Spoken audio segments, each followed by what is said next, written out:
I thought there was an immunity agreement in place between the Department of Justice and this witness. So if he's been immunized and you can't prosecute anyone for anything, where is the criminal liability to him coming and answering questions?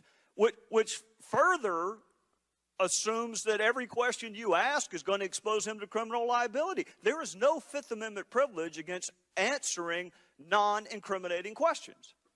Let me also inject here. No, I have great respect for Mr. Lynch. I have asked what kind of a... His attorney, Mr. Pagliano's attorney, says in his letter that he was given limited immunity for that purpose.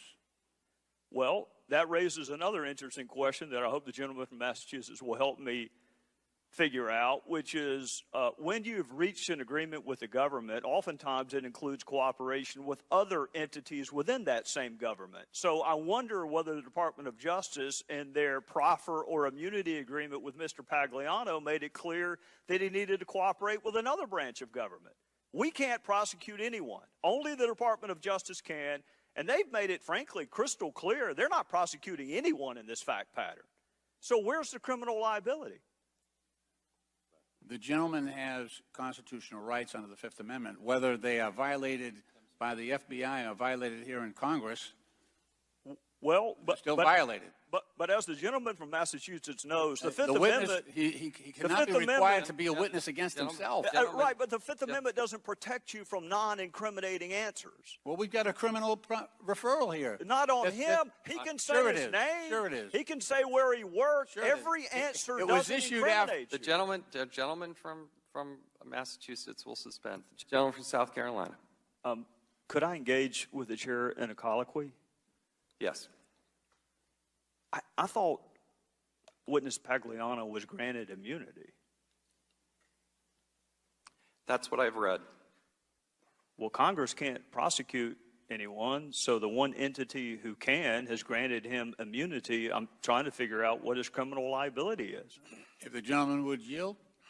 Well, I was having a colloquy with the chairman. I understand but if you can answer the question, I'll be happy to hear from you. The FBI granted him limited immunity for the purpose of... The FBI didn't grant him immunity. The Department of Justice granted him immunity. That's correct. For that limited purpose. How do you know it was limited use immunity? I haven't seen the immunity agreement.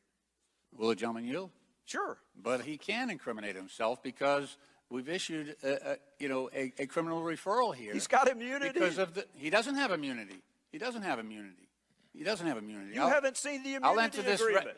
Look at it. If you want to read it yourself, it's from the gentleman's attorney.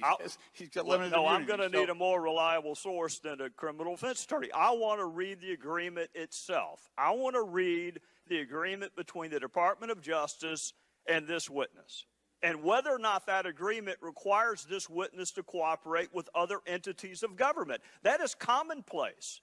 For them to say you can tell us the truth but you can't tell Congress makes no sense. That's all I want. Okay, the gentleman will suspend. The committee should also be aware that the committee did send a subpoena to Mr. Pagliano to produce this immunity agreement. That was due today at 10 a.m., and he did not produce that as well.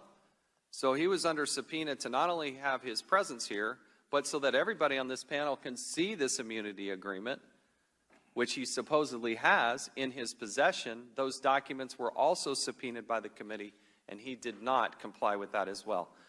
What we have done as a committee, and through you, on this referral, is put him under threat of criminal prosecution because of the issue that you're investigating. I understand that.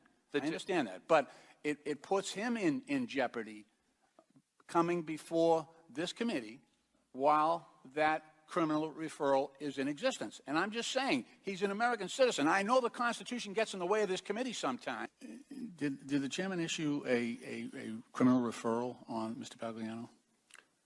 When we heard that the FBI had not looked at anything that Secretary Clinton had testified under oath before Congress, we did give a referral. We issued it, but we don't know. Here's my point. You issued a criminal referral for an individual, and then you asked him to come in here and testify before Congress.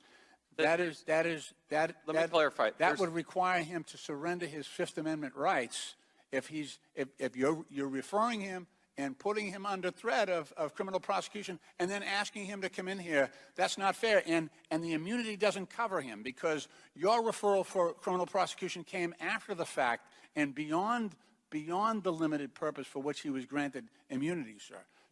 For them to say you can tell us the truth, but you can't tell Congress makes no sense.